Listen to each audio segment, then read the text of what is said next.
बिस्मिल्लाहिर्रहमानिर्रहीम। अस्सलाम वालेकुम नाज़रीन, आप यूट्यूब चैनल देख रहे हैं, मैं इमरान खान हूं। प्लान उनका यह है कि पूरा पाकिस्तान बंद करना है। वो जब कहते हैं ना कि हर चौक डी चौक, तो इसका एक मतलब है। इसका मतलब है कि अब डी चौक जाने की जरूरत नहीं है, हर चौक को डी चौक बनाने की जरूरत है। आप पाकिस्तान के हर चौक में बैठ जाएं, हर जगह पे निकल के बाहर आ जाएं और पाकिस्तान के अंदर जो है वो काम रोक दे पब्लिक। यानी प्लान ये है कि पाकिस्तान में काम रोक दिया जाएगा और पब्लिक कहेगी जी हम काम नहीं करते, हम ये बैठे हुए, जब तक आप मुल्क को सीधा नहीं करते ना, आप काम करने नहीं दे रहे, आप काम चलने नहीं दे रहे, एक एक करके हम सबको मार रहे हैं, तो हम इकट्ठे होके आ गए, इकट्ठे ही मार दो। तो मार तो नहीं सकता कोई इतनी बड़ी तादाद में, करोड़ों लाखों लोगों को। तो लोग जब अपने अपने इलाके पर निकल के बैठते हैं ना, तो एसएचओ की, थानेदार की कभी भी जरूरत नहीं होती कि वो लोगों के सामने आ जाए। मुझे अच्छी तरह याद है, लाहौर शहर के अंदर जब अपनी गली में, अपने मोहल्ले में लोग निकलते हैं ना, तो पुलिस की जरूरत नहीं होती वहां पे आके मुदाखलत करने की। तो जब हर गली में, हर मोहल्ले में, हर इलाके में, हर चौक में डी चौक बनेगा और लोग निकलेंगे, जैसा कि पाकिस्तान तहरीके इंसाफ का एक प्लान है, तो फिर ये रियासत के पास किसी किस्म की गुंजाइश रहेगी नहीं। ये करेंगे क्या? ये सबसे पहले इंटरनेट बंद करेंगे। लोग जो है वो केबल वाला इंटरनेट इस्तेमाल करना शुरू कर देंगे, जिसको आप पीटीसीएल कहते हैं, या दूसरा इंटरनेट, लोग वो इस्तेमाल करेंगे। उसके बाद ये दूसरे मरहले में वो वाला इंटरनेट भी बंद कर देंगे। वो इंटरनेट बंद होने के बाद कम्युनिकेशन तकरीबन खत्म हो जाएगा। सिर्फ लाइनिंग वाले फोन अगर कहीं चल रहे होंगे तो चल रहे होंगे।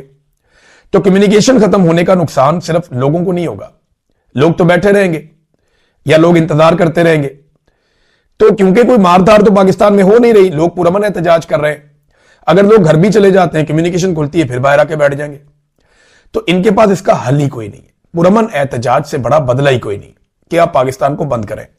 अगर ये पूरे पाकिस्तान में मुकम्मल तौर पे इंटरनेट बंद कर देते हैं, तो पाकिस्तान की तमाम एटीएम मशीनें, तमाम पाकिस्तान के बैंक, तमाम पाकिस्तान के अंदर जितने भी लोग पूरी दुनिया के साथ कनेक्टेड है, वो कनेक्टिविटी खत्म हो जाएगी।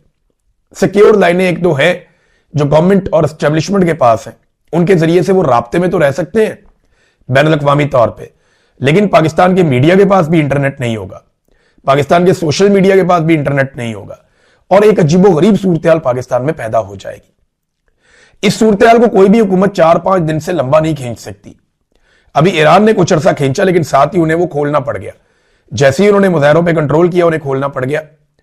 लेकिन ईरान में पुरतशद्दुद मुजाहरे हो रहे थे और बाहर से स्पॉन्सर्ड थे।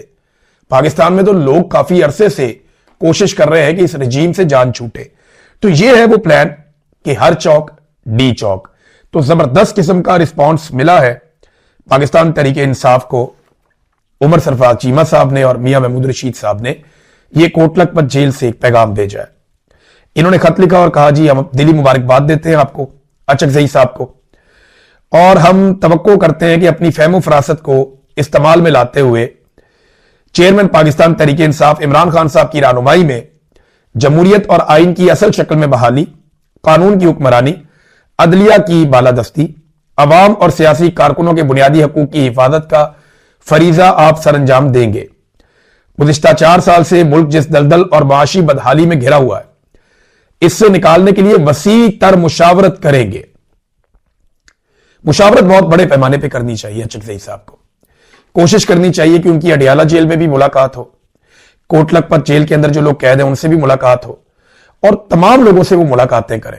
तहरीके तहफ़्फ़ुज़ पाकिस्तान के प्लेटफॉर्म से अपोजिशन लीडर के तौर पे, अगर हुकूमती जमातों से भी मिलना पड़ता है, बात करनी पड़ती है, अगर उनकी नवाज शरीफ से भी मुलाकात हो जाती है तो बुरी बात नहीं है। यानी बात तो इसी पे होनी है ना कि एस्टेब्लिशमेंट को वापस भेजो, पाकिस्तान में मैंडेट का एहतराम करो, चीजों को वापस ठीक कर लेते हैं। आपने बहुत सियासी इंतकाम ले लिया, अब पाकिस्तान को आगे बढ़ने दें, वरना पाकिस्तान तो आगे नहीं बढ़ रहा, 1 इंच भी नहीं बढ़ रहा। तो ये इन्होंने एक लेटर लिखा महमूद खान अचकजई साहब को और उनसे उम्मीदें वाबस्ता की हैं। इन सब लोगों ने, इतने बड़े पैमाने पर पाकिस्तान तहरीके इंसाफ की कंपेन चलेगी, आप हैरान हो जाएंगे। अच्छा, इसको काउंटर करने के लिए ना, मुझे यह भी पता है कि ये अरबों रुपए, करोड़ों रुपए लगा के ना मुफ्त ऐसी गुडियां बांटेंगे जिनमें इनकी अपनी प्रमोशन होगी। लेकिन आप ये भी देखेंगे कि लोग पैसे खर्च लेंगे लेकिन इनकी गुडियां नहीं उड़ाएंगे।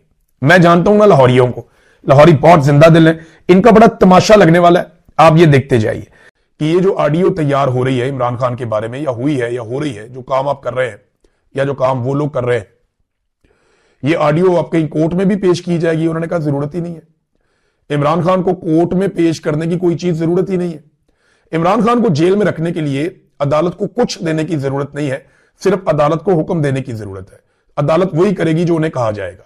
ये तो सिर्फ पब्लिक परसेप्शन के लिए ऑडियो जो है वो उसके ऊपर काम हो रहा है, और वो ऑडियो अब कुछ लोगों को सुनवाई जाएगी या सुनवाई जा चुकी होगी, अभी कुछ दिनों में आपको कंफर्मेशन आ जाएगी। अच्छा, इंजीनियर मोहम्मद अली मिर्जा ने एक बड़ा अजीब काम किया। जब जीशान ने इंजीनियर को कहा कि मैंने आपकी रिकॉर्डिंग कर ली, जो आप लोगों ने मुझे सवालात फीड करने की कोशिश की इमरान खान के बुग़्ज़ में उसके खिलाफ, यानी आप लोगों ने इमरान खान के खिलाफ मजहबी नौइयत के घटिया सवाल मुझे फीड करने की कोशिश की, मैंने आपकी वो कॉल रिकॉर्ड कर ली। तो इंजीनियर साहब ने कहा आपकी तरबियत ही गलत हुई है, मां बाप तक पहुंच गए, ये कहा आपको ये करना ही नहीं चाहिए, ये इखलाक से गिरी हुई हरकत है, आपको इसकी इजाजत नहीं है, ये बातें करते रहे। लेकिन वही इंजीनियर एक और बयान में क्या कहता है, एक और बयान में कहता है कि इमरान खान साहब की वो ऑडियोज आ गई ना तो पता चल जाएगा कितना डट के खड़ा है। यहां नहीं कह रहा कि गैर इखलाकी काम है, यहां नहीं कह रहा कि एस्टेब्लिशमेंट के मां बाप ने उनकी गलत तरबियत की है इन जर्नैलों की जो कॉलें रिकॉर्ड कर रहे हैं जेल के अंदर, वहां नहीं कह रहा। अंदाजा करें, जब अपनी कॉल रिकॉर्ड हो गई तो मेयार कुछ और बना लिया। जब कॉल रिकॉर्ड हो गई, इमरान खान की बातचीत रिकॉर्ड हो गई, वहां पे मेयार कुछ और बना लिया। वहां क्या इमरान खान से पूछ के रिकॉर्ड कर रहे हैं? ऐसा तो नहीं है। और खुद की है 2 नंबरी। इमरान खान तो करता है ना बातें, और ये नजम सेठी कह रहे जी वो तो डट के खड़ा है, पीछे नहीं हट रहा। और नजम सेठी ने यह भी बताया, नजम सेठी किसका आदमी है, किनके साथ उनके ताल्लुकात है, सब जानते हैं। तो नजम सेठी साहब ने क्या बताया? उन्होंने बताया कि जो अमेरिका से लोग आए थे वो भी इमरान खान को मिलवाए गए। 2.5 घंटे इमरान खान के जाके लोग मिलते गए हैं और इमरान खान इनकार करते रह गए, मैं कोई डील नहीं करता भाई इनसे। इंजीनियर साहब ऐसा बता रहे हैं जैसे कि बहुत फ्रस्ट्रेशन है, और इमरान खान तो कह रहे हैं जी डील करो डील करो। ये कोई और पिक्चर दे रहे हैं, वो कोई और पिक्चर दे रहे हैं, और दोनों एक ही तरफ से आए हुए हैं। अजीब कंफ्यूजन पैदा की हुई है। इंजीनियर साहब जो है ना वो विकेट के दोनों तरफ खेलना चाह रहे थे, लेकिन बहुत बुरी तरह क्लीन बोल्ड हुए हैं और अपनी क्रेडिबिलिटी भी उन्होंने वार ली है। एक दिन एक बात करते हैं, दूसरे दिन दूसरी बात करते हैं, तीसरे दिन तीसरी बात करते हैं। जो आदमी अपनी जुबान पे खड़ा ना रह पाए उसकी क्या क्रेडिबिलिटी है? यानी सियासत में आके ना अपना बेड़े ही गर्क कर दिया। बहरहाल चले, मर्जी है उनकी, जो मर्जी करे अपने साथ। अब क्या ये अमेरिकन एस्टेब्लिशमेंट की भी पॉलिसी है? देखिए बहुत सारे सवालात यहां पे जन्म ले रहे हैं। बड़ी इंटरेस्टिंग सिचुएशन आ गई, और डोनाल्ड ट्रंप को अब जो भी चीज नजर आती है ना वो सिर्फ अमेरिकी मफाद देखते हैं। वो नहीं देखते कि ये जनाब मफाद किसी और मुल्क का है, कोई इत्तेहादी मुल्क है, कोई दोस्त मुल्क है, वो ये नहीं देखते। वो ये देखते हैं जनाब कि अगर फायदा अमेरिका का हो रहा है ना किसी चीज में, तो उसके लिए डोनाल्ड ट्रंप किसी भी लेवल तक जाते हैं। अब ये फिलहाल ये चीजें हो रही हैं।